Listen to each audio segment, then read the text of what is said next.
ويتا سماياتو ويتا مدر بحرو أبي شميم كيوم نطم زفكرو أحفرهم سلام أكيد كابرهان زولعكا عدن صلاحتها حفرهم كم سلكا أحفرهم هي من أكبر أحفرهم هي حابن حزبي أحفرهم بسحهم كماميرهم أطوار تخمروا نسيلهم نيرو فطرتهم زسعروا أحفرهم موني تخالي لأختهم يحزنوا لكت سعرتهم وجو يكدنوا محلى نيكت سانتا زعابيو سلكي الوفترت سيطان زيساسيو عمس مغنتهم لغيتنا ماتهم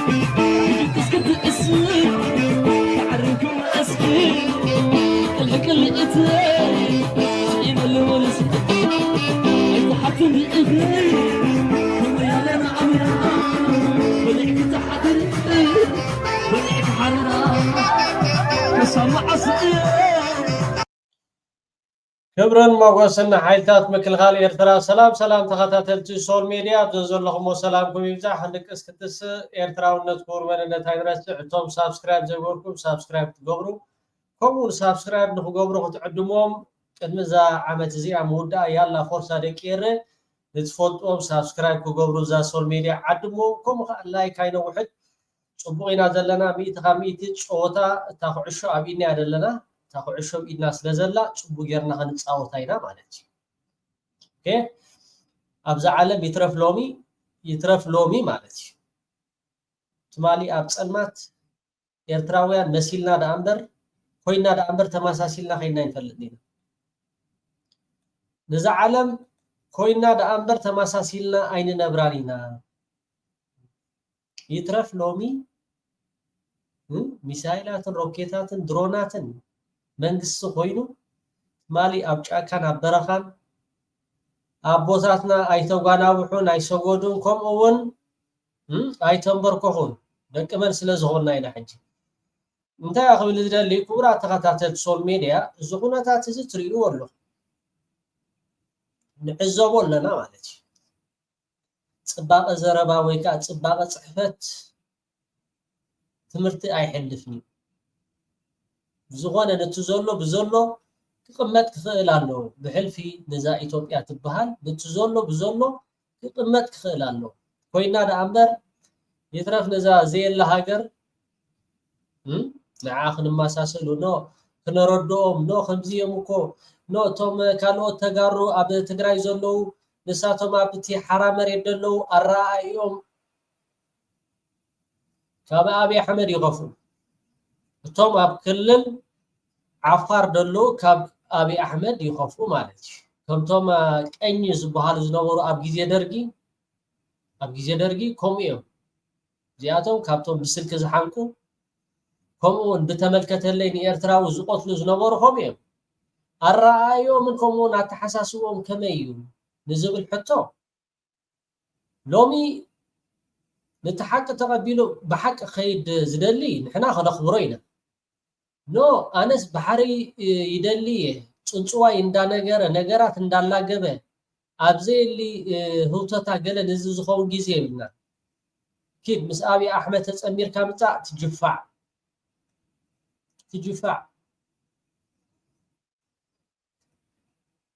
حزب محرا مس ابي احمد يلن حزب تግራይ مس ابي احمد يلن قال قربتي بانداتات توم ناي ጌታቸው ረዳ ናይ ዓጻቃን ዓሌት ተዘይ ኮይኑ ማለት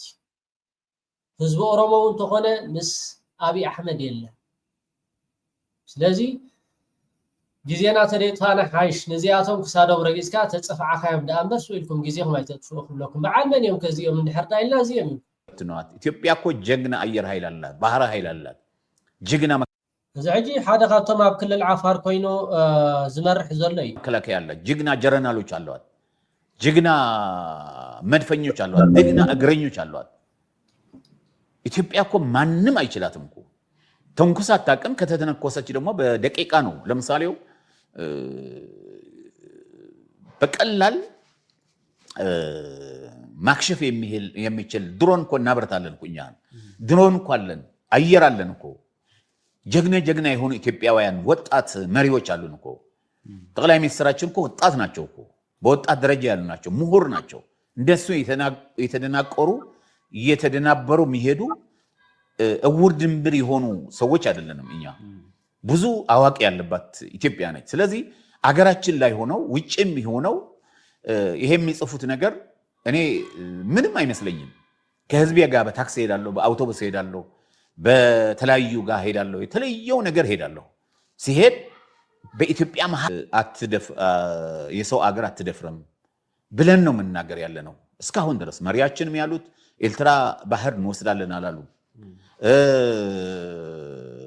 እንዋጋለን ብሎ አያውቁም። ህዝቡም ህብረተሰቡም አንተም እኔም አላልንም። እነዚህ ሰዎች ካላረፉ ግን እኔ አንድ ነገር ንገረህ፣ እንዲያውም አስመራም የኛ ነች፣ የኢትዮጵያ ነች። ምጽዋም የኛ ነው፣ የኢትዮጵያ ነው።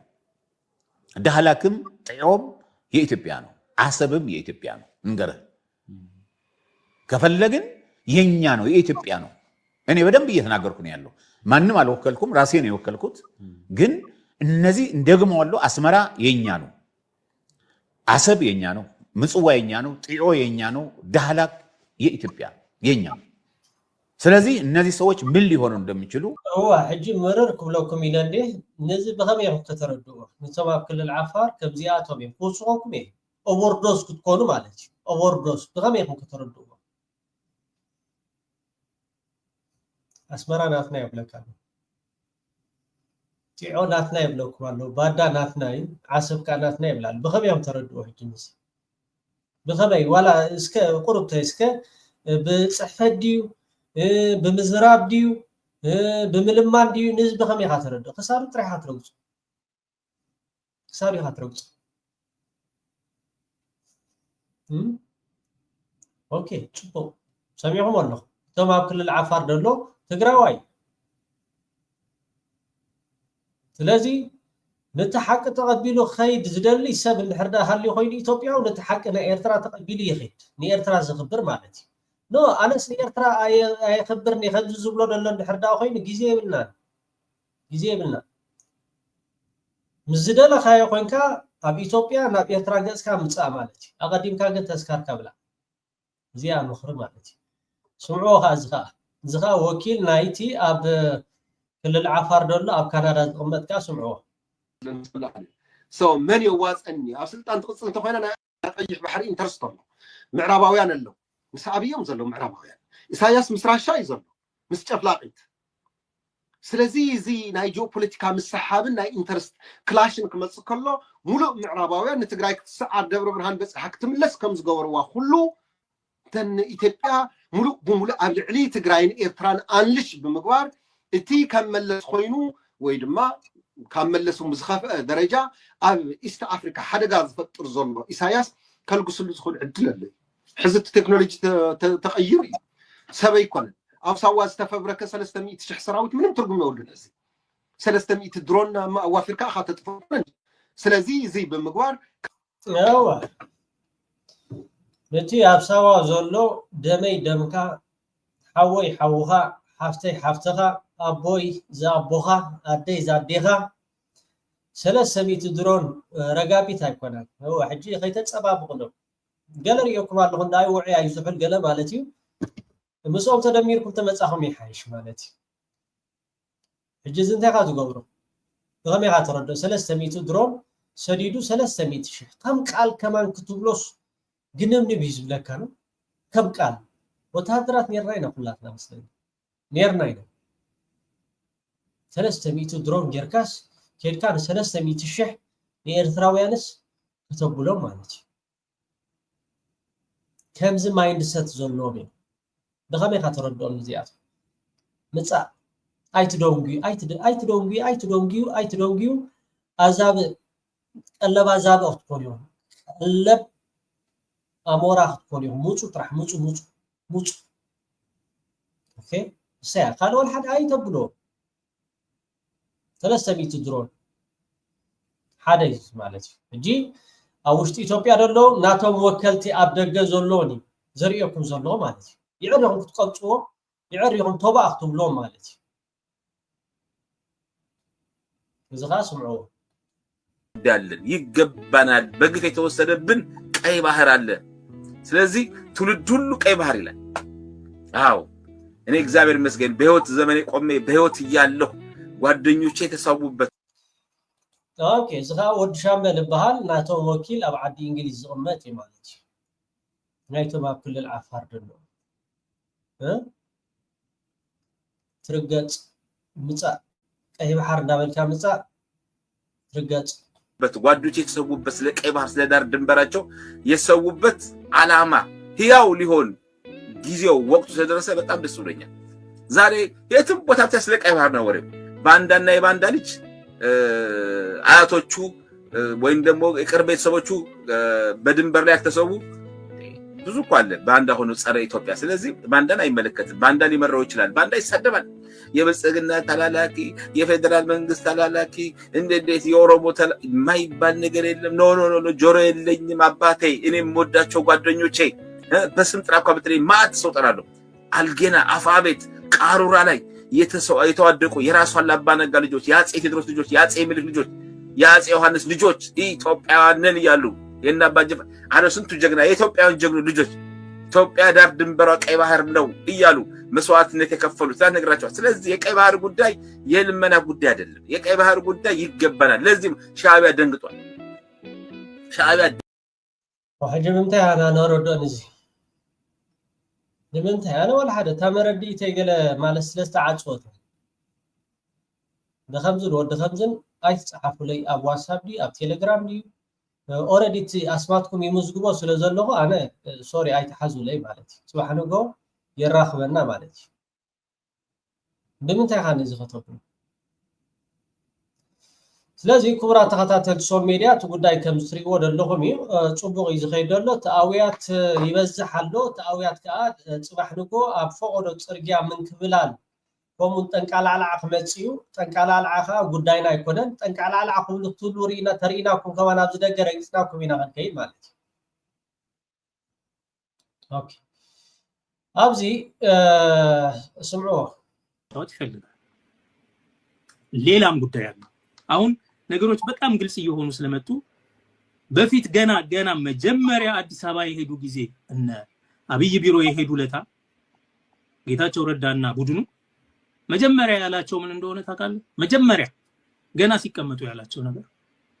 አሁን ሁሉን ነገር ተውትና ቀይ ባህር ለማምስመለስ እንዝመት አብረን 250 ሰራዊት አለኝ ብሎ ለአሜሪካዎች ሁሉ ተናግሯል 250 ሰራዊት የሚለው የትግራይን መከላከያ ሰራዊት ለዚህን ይዘን እኮ በቀላሉ ድንበር ማስመለስ እንችላለን የመጀመሪያ ንግግሩ the whole point የፕሪቶሪያን ስምምነት ማስተግበር ሳይሆን ያንን መከላከያ ያንን ሰራዊት ወደ ኢትዮጵያ መከላከያ ሰራዊት አስገብቶ እነሱን ይዞ በኤርትራ ላይ ጦርነት ማድረግና አሰብን የመቀራመት ሴራ ያለው ዛሬ ሄዶ አሰብ ለመዋጋት ሲፈልግ አሁን ያንን አንፈልግም የጦርነት አውድማ መሆን አንፈልግም እኛ ለኤርትራም ለኢትዮጵያም አንደግፍም የሚለው የነደብረጽዮንን ቡድን እንደ ጦረኛ ቡድን አድርጎ እሱን ለመውጋት በሚያስኬድ መንገድ እነሱን ለመዋጋት ትግራይን ለመውጋት በሚያስኬድ መንገድ እያቀረባቸው ጌታቸውን ወደ ራሱ አስጠግቶ የጌታቸው መንግስት ደግሞ የፌደራሉ መንግስት ታማኝ አድርጎ ከህዝብ ትግራይ ህዝብ ነጥሎ በሁለቱ መካከል የሌለ ክፍተት ከፍቶ አሁን እነሱ ጋር ክልላዊ መንግስት ስርዓት እንዲፈርስ አብይ አህመድ ንበዓል ጌታቸው ጸዊዑ ማለት እቲ ኣብ ትግራይ ዝነበረ ሰራዊት 250 ናብ ዓሰብ ክዘምት ወይ ከዓ ናብ ዓሰብ ኩናት አንጻር ኤርትራ ክገብር በዓል ጌታቸው በዓል ጻድቃን ከም ዝተሰማምዑ እዞም ኣብ ትግራይ ዘሎ ከም በዓል ደብረጽዮን መንጀሪኖ ካላውት ቶም ጀነራላት ከም በዓል ጆን መዲድ ዘለዎ ማለት እዮም ቶም ኩሎም ጀነራላት ግን ምስ መንግስትን ህዝብን ኤርትራ ሰላም ዳምበር ኩናት ሃይደናኒ ብምባል ተባዕ ስጉምቲ ወሲዶም ኣለዉ ተባዕ ስጉምቲ ወሲዶም ኣለዉ እቶም ኣብ ትግራይ ኮይኖም ንኤርትራ ኣይንወግእን ኢና ምስ ኤርትራ ዝሓለፈ ውሕጁ ሰዶ ሰላምን ፍቅርን ጌርና ኢና ክንነብር ዝብሉ ዘለው ንሕና ከም ኤርትራውያን ኣብ ጎንኩም ኣለና ኣምሓራ ይኹን ትግራዋይ ይኹን ኦሮሞ ይኹን ኣብ ልዕሊ ህዝብን መንግስትን ኤርትራ ኮይናት ኣይከፍትኒ ዝብል ኣካል ውልቀ ሰብ ይኹን ሕብረተሰብ ንሕና ከም ኤርትራውያን ኣብ ጎኑ እውን ኣለና ቆሎ ዲ ወዲ ቆሎ በቀዳማይ ቆሎ ይኣቱ ብኤርትራ ጌርካ ይኣቱ ዓተር ዶ ገለ ከምዚ ታሰበረ ዶ ዕፉን ናብ ትግራይ ይኣትዋሎ ናብ ኣምሓራ ይኣትዋሎ ገለ ዝበሃል ነገራት ነዋ ፀገም ዝበሃል ነገራት የለን ብኡቁሶን ሰሚዕሞ ደዚ እታ ቆልፊ ወይ ከዓ እታ ቁፃር እዚኣ ከተራዳድኦም ዘይከኣለ እቶም ክፍክሩን ክጉዕሩን ዝፀንሑ ዓሰብ ናትናይ ኣስመራ ናትናይ ክብሉ ዝፀንሑ ናይ ኣብይ ኣሕመድ ተላኣኽቲ ኮይኖም ሓንሳብ በአምሓርኛ ሓንሳብ በትግርኛ ዝዛረቡ ፅባሕንዎ ንኤርትራዊ ልክዕ ከምቲ ቀደም ኣብ ኤርትራ ዝነበሩ ከም ብስልክ ክሓንቁ ገለ ስዊት ናቶም ሕልምን እቲ ናቶም ኣጀንዳ ማለት እዩ ስለዚ ክብሪ ይግብኦም ንሕና ከዓ ከም ኤርትራውያን ኣብ ጎኖም ኣለና ቀፅልዎ ቦርትዑ ንኤርትራዊ ዘኽበረ ክኸብር እዩ ንኤርትራዊ ተፀጊዑ ከዓ ዝሓፈረ የለን ምስ ኤርትራዊ ዝመኸረ ዝተሰዓረ የለን ከምቲ ወዲ ቢተው ዝበሎ ምስ ኤርትራዊ ዝመኸረ ዝተሰዓረ ወይ ከዓ ዝሓፈረ ስለዘየለ ኣጆኹም ቦርትዑ ንሕና ከም ኤርትራውያን ከዓ ሰላም ዝደሊ ኣብ ጎኑ ኣለና ፅልኢ ንዝደሊ ከዓ ፅቡቅ ጌርና እቲ ናይ ፅልኢ ክንምህሮ ኢና ማለት እዩ ሓራይ ኦኬ ሓሳብ ኣብዚኣ ነዚ ተባዕ ናይ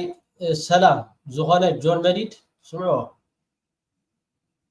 ትግራይ ለባሚ ዝሓስብ እዩ ምስ ዝኾነ ገሩ ትኽባእ ዝደሊ ህዝቢ ይኮነ በዚህ ምክንያት ኣይገበርናየን ዘይምግባርና ቅር ዝበሎም ሓይልታት ኣለዉ ቅር እንተኢልዎም ንባዕሎም እዮም ክፍትሹ ዘለዎም እምበር ናይ ህዝቢ ትግራይ ጌጋ ኣይኮነ ናይ ህዝቢ መሪሕነት ትግራይ ጌጋ ኣይኮነ ምስ ፋኖ ክንታኮስ ዘይተገበረ ፃዕሪ ሸርሒ የለን ኣይንገብሮን ምስ ኤርትራ ክንታኮስ ዘይተገበረ ፃዕርን ሸርሕን የለን ኣይንገብሮን ንምንታይ ፌደራል ከፊትዎ ኮይዱ እቲ ናይ ኤርትራን ናይ ትግራይን ደንበር ንምንታይ ፌደራል ከይዱ ክንበኣስ ምእንቲ ኮይ ውፅኦ ይተወፅኦ ክንታኮስ ኮይ ክንታኮስ ሴራ ኮይ እንታይ ከም ዝግበርስ ኣብ ቅንዕና እንተኾንካ እንታይ ከም ዝግበር ይፍለጥ ኣብ ዘይቦታኹም ኣለኹም ኤርትራ እውን ውፅኡ ትግራይ እውን ምስ ኤርትራ ትገብርዎ ትንኮሳ ብሕጊ እንተዘይኮይኑ ብሓይሊ ብጉልበት ዝግበር ነገር የለን ኤርትራ እውን ካብ ናይ መሬት ትግራይ ውፅኡ ኢሉ መንግስቲ ፌደራል ክዕርዮ ዝግባእ ዝነበረ እዩ ክሕዝቦ ዝግባእ ቦታ ትሕዝ ኣቢሉ ውፅእ ኢሉ ድላይኩም ተስተታኸሱ ያው ተታኸሱ እዩ በዋናነት እዚ ንሕና ይገበርናዮን ብሰላማዊ መንገዲ ከፍታሕ ኢና ጌርና ፅቡቅ ብጣዕሚ ኣንበሳ ሃዋርያ ናይ ሰላም ጆን መዲድ ቆፅሎ እዚ ኩሉ ጠቐነ ፀለመ ዝመፅእ ዘሎ በቲ ጅርባ ዝኾነ ማለት እዩ ከም በዓል ጌታቸው ጅርባ ጌታቸው ሎማዓንቲ ናብ ክልል ዓፋር ጆን መዲድ ዝመርሖ ሰራዊት ከምኡውን ካልኦት ፍስሓ ማንጁስ ዝመርሕዎ ሻዕብያ ንስኻትኩም ሻዕብያ ትለኣኹ ይኮንኩም ኣይፈልጠኩም ስለዘይፈልጠኩም እኮ እዩ ስለዚ ኣጆኹም ቦርትዑ ንኤርትራዊ ዘኽበረ ምስ ኤርትራዊ ዝመኸረ ምስ ኤርትራዊ ዝተፀግዐ ከዓ ዝሓፈረ ወይ ከዓ ዝተሰዓረ የለን ስለዚ ኣጆኹም ንሕና ከም ኤርትራውያን ከዓ ኣብ ጎንኹም ኣለና ንሰላም ዝደሊ ኣብ ጎን ኣለና ብዝኾነ ብሄራት ንዓና ኣይውክልናን እንታይ ተወካስኻ ኣነ እቲ ብሌን ሓወ እዩ ትግራይ ሓወ እዩ እቲ ህዳሪብ ሓወ እዩ እንኳን ኤርትራውያንስ ሱዳናውያን ኣሕዋተ እዮም ኣብ ጅቡቲ ዘለዉ ሙስሊም ኣሕዋተ እዮም ኣነ ብሰላም እየ ዝነብር ብሰላም ክነብር እየ ዝሰርሕ እንታይ ለካ እንታይ ቀጭቀጭ የብለካ እንታይ ዓወፅወፅ የብለካ ከምኡ ዓወፅወፅ ዘብሎ ናብ ኣስመራ ኸይ ዓደይ እንዲ ኣስመራ ዘይክድ ይሕዋተይ እንዲ ዓዲ ኣሕዋተይ እዩ ስለዚህ طوعي ፖለቲካ كنا نسقم زلنا موليسو زطفئنا موليسو كبرسنا زخيل اجندا نابعتنا إنا نساس زلنا اي اخلا كردي ስለዚህ عاوز يعصوز مس ኤርትራውያን እንኮ ዝምድና ክንፈጥር ኣለና مس ኤርትራ ዝምድና ዝፈጥር ሓይሊ ፍጹም አይሰዓር بግልጽ ነግረካ تبع ፍጹም አይሰዓር ትክክል مس ኤርትራው ዝተጸገዐ ዝመኸረ ፍጹም አይሰዓርኒ 4 ነጥብ ወድ ቢቶም ኣጅኹም በርትዑ በቲ ትገብሮ ዘለዎም ሕጉሳቲና ንሕና ኩላትና ኤርትራውያን ከዓ ኣብ ጎንኹም ኣለና ብዝኾነ ነገራት ማለት እዩ ክቡራት ተኸታተልቲ ከምቲ ኣብ ርእሲ ትሪእዎ ዘለኹም ዜና ዲፕሎማሲ ኣብ ዞባ ቀይ ባሕሪ ኒልን ምስ ኤርትራ ክሳዕ ወተሃደራዊ ፖለቲካዊ ዝኸደ ስምምዓት ጌርና ኣለና እዚ ከዓ ደይቅስን ዜና እዩ ንዓና ከዓ ዓብ ባህታ ዝፈጥረልና ዜና እዩ ሎማዓንቲ መንግስቲ ግብፂ ኤርትራ ወተሃደራዊ ቁጠባዊ ፖለቲካዊ ጽላታት በሓባር ክሰርሓሉ ዝኽእላ ስምምዓት ከቲመን ከም ዘለዋ ወፃኢ ጉዳያት ግብፂ ምስ ኤምቢሲ ኣብ ዝገበሮ ቃለ ምሕተት ገሊጹ ሚኒስትሪ ጉዳያት ወፃኢ ግብፂ ኣብ ዝምድና ኤርትራን ግብፅን ኣመልኪቱ ዝተዛረቦ ኣርእስቲ ንትነዊሕ ኣብ መንጎ ኤርትራን ግብፅን ዘሎ ታሪኻዊ ዝምድና ኣተኪሩ ሰፊሕ ቃለ ምሕተት ድሕሪ ምግባር ኣብ ዞባ ቀይ ባሕሪ ኒል ምስ ኤርትራ ክሳዕ ወተሃደራውን ፖለቲካውን ዝኾነ ስምምዓት ጌርና ኣለና ይደገም ክሳዕ ወተሃደራውን ፖለቲካውን ዝኸደ ስምምዓት ጌርና ኣለና ይደገም ክሳዕ ወተሃደራዊ ፖለቲካዊ ዝኸደ ስምምዓት ጌርና ኣለና ኣብ ኤምቢሲ ኸይድኩም ስምዕዎ እቶም ናይ 4 ኪሎ ዘለኹም መቸም እዚኣ እንድሕር ዳኣ ሰሚዕኹም ከዓ ፀርፍታት ከተብዝሒኹም ንኸይ ጥራሕ ጽቡቕ ኢና ዘለና ደቂ የረይ ብቴክኖሎጂ ብኸበድቲ ብረታት ብህዝቢ ብዝሒ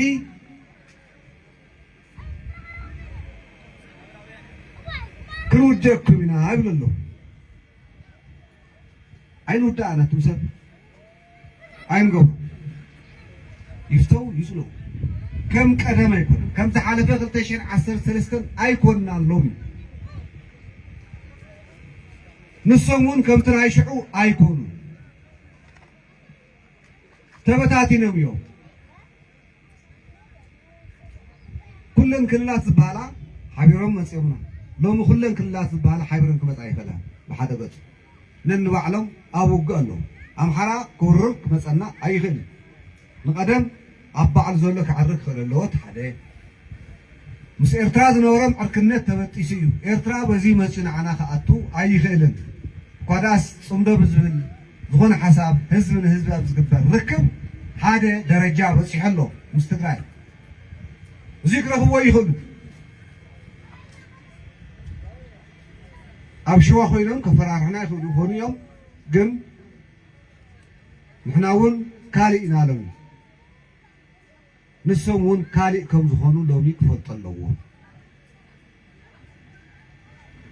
ቀደም እውን ምስ ኤርትራውያን ዘባእስ ነገር ኣይነበረና ክህልውነ ቴንክ ዩ እዚ ሓደ ካብቶም ላዕለዋት ኣዘዝቲ ናይ ሕወሓት ኮይኑ ኣዛዚ ሰራዊት ሓንቲ ብሽራት ከዓ ሒዘልኩም መፅእ ኣለኹ ከም መብፅዓ ማለት እዩ ብዙሖም ብዘየገድስ ተመሪቆም ኣለዉ መካናይዝድ ማለት እዩ መካናይዝድ ናይ ሰራዊት ሕወሓት ማለት እዩ መካናይዝድ ተመሪቆም ኣለዉ ብዙሖም ብዘየገድስ ኣበይ መዓስ ዕለት ንዓኻትኩም ዝምልከት ኣይኮነን እያ ስኢልካ ተፃሪፍካ ፕሬዝደንት ኢሳያስ ኣፈወርቂ ተፃሪፍካ ዓሰብ ዜናትካ ናተይልካ ንህዝቢ ኤርትራ ዋሪድካ ንህዝቢ ኤርትራ ኣብዚ ደረጃ እዚ ንክወድቕ ንክባታተን ስደት ወዲ ስደት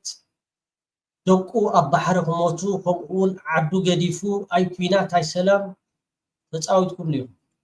ስለዚ ሕጂ ከዓ ክንፃወተልኩም እታ ኩዕሾ ምሳና ያደላ ናይ ፋኖ ከዓ ድሕሪ ክልተ ሰሙን እቲ ዜና ሒዘልኩም ክመፅእ መመረቕታ ማለት እዩ መካናይዝድ ማለት እዩ መካናይዝድ ከዓ ባዕልኻትኩም ዲፋይን ግበሩ እዝን ክብለኩም ኣይፅበይ اوكي صبو غيركم بمحرኛ ترجمكم تسمعوا ياكم صبو غيركم تسمعوا ايوه ስለዚህ ጽባሕ ንጎ ከይብለኩም ከይገርመኩም ወይ ከዓ ዝኾነ ነገራትስ ሻዕብያ ዶ ገለገለ ከይትብሉ ማለት ንሕና ተዓዘብቲ ኢና ማይ ዳሰተና ሻይና ዳሰተና ኢና ነቲ ጉዳይ ክንዕዘቦ ፋኖ ኣለዎ በቲ ከዓ ሕወሓት ኣሎ ጽቡቅ ገይሮም ተተቀባቢሎም ጽቡቅ ገይሮም ክጻወቱልኩም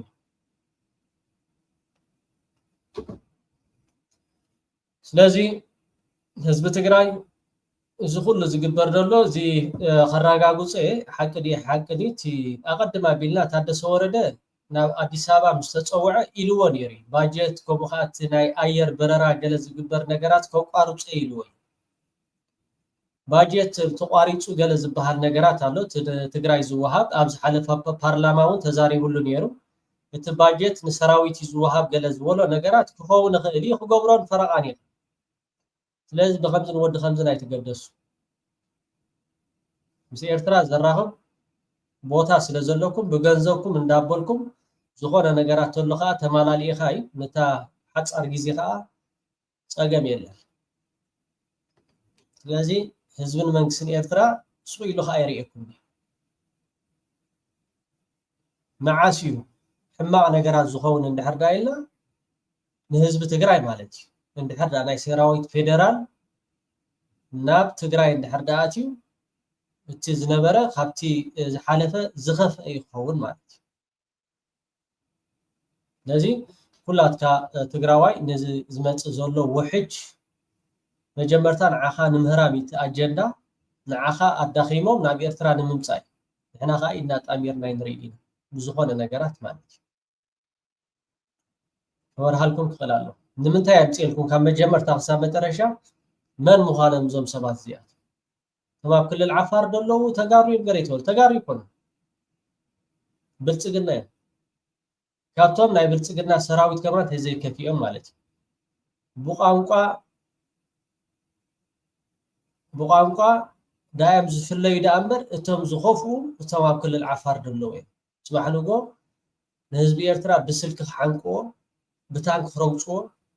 ጦብ ኣዴታት ክቆርፁ ዝተዳለዉ እቶም ኣብ ክልል ዓፋር ደለዉ እዮም ብኢማራት ዓረብ ገንዘብ እንዳተዋህቡ ልክዕ ከምዚ ኣብ ሱዳን ዝገበርዎ ንሳቶም ብጣዕሚ ኣሬሜን ጨካናት እዚኣቶም ከዓ ብኤኒ ሚኒስ ክጠፍኡ ተሓግሒጎም ካብ ክልል ዓፋር ክእለዩ ጥራሕ እዩ ዘለዎ መን ብዘይ የገድስ ተደሊሑ ቲዲኤፍ እለዮም ተደልዩ ንፋስ እለዮም ተደልዩ ኣብኡ እቲ እሳተ ጎመራ ይብልዓዮም ብዘይ የገድስ መን እለዮም ማለት እዩ ማዕረኽ እንደዚ ኢና ኸይና ዘለና ማለት እዩ ትፈልጥዎ ዝኾነ ጽቡቕቲ ዘረባ ዝተዛረባ ነይራ ወዲ እምበይተይ ከምኡውን ስምዕዎ ያለችው ኢትዮጵያና በመለስ ዜናዊ ጊዜ የነበረችው ኢትዮጵያ አንድ ናት ወይ? እሱን ነው ማየት ያለብን። ሪሊ ልክ መለስ ዜናዊ እንዳሰለፈው በኤርትራ ኬዝ ኢትዮጵያን አንድ ላይ እንዳሰለፈው አሁንም እነዚህ ሰዎች አሰባሰብ ብለው የኢትዮጵያን በአንድ ላይ ማሰለፍ ይችላሉ ወይ? ዛሬ እኮ በኢትዮጵያ ውስጥ ጦርነት በተባለ ጊዜ ሁሉ ለጦርነት ጥሪ በተነሳ ጊዜ ሁሉ ከፍተኛውን የሰው ኃይል የሚያበረክተውና በውጊያ ችሎታውም ሪሊ የኢትዮጵያ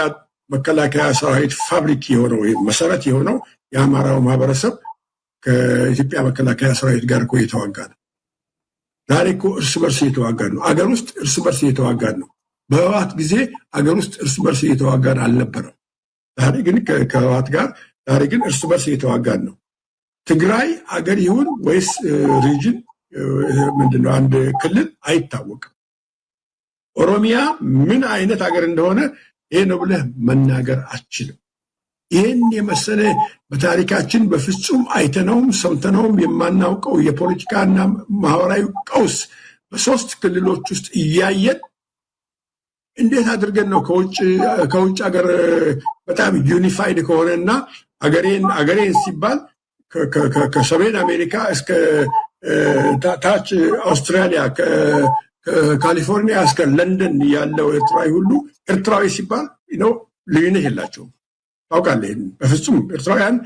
ኤርትራ በሚባለው ጥያቄ ነገ አገር ስቴት ላይ ጥያቄ የላቸው። ኢትዮጵያውያን ግን የተለያየን ነው።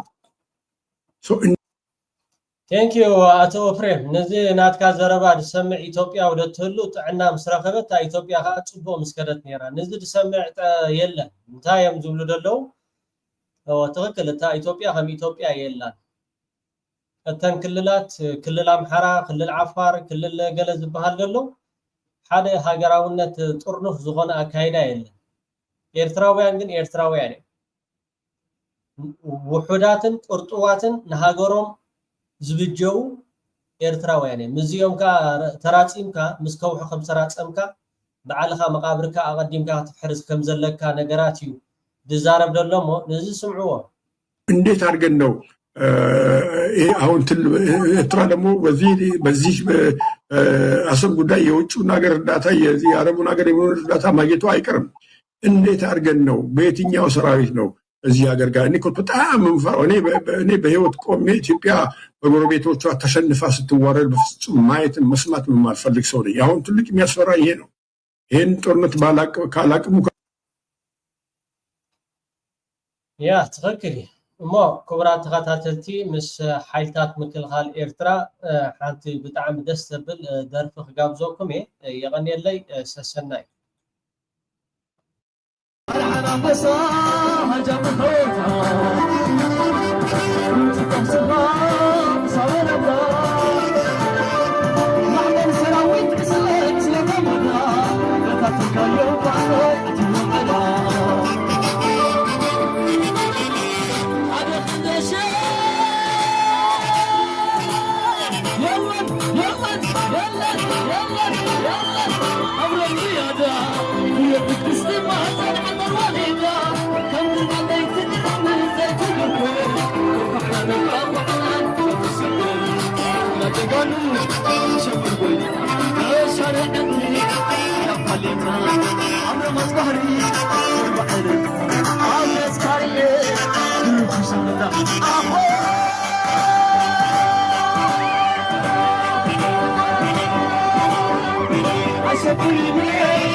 Let's go.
ሰማያቱ ቤታ ምድር ባሕሩ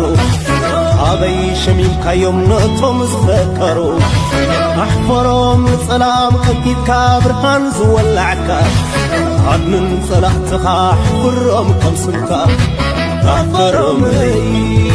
ንኣክበይ ኣሕፈሮመይ ኣበን ህዝበይ ኣሕፈሮም ብስሖም ቀማሚሮም ኣጥዋር ተኾመሩ نسيلوهم نيرو فطرتهم زسعرو أحفرهم ونيتخال لأختهم يحزنوا ملكت سعرتهم وجو يكدنوا المحلى نيكت سانتا زعابيو سلكي المفترات سيطان زساسيو عمس مغنتهم لغيتنا ماتوا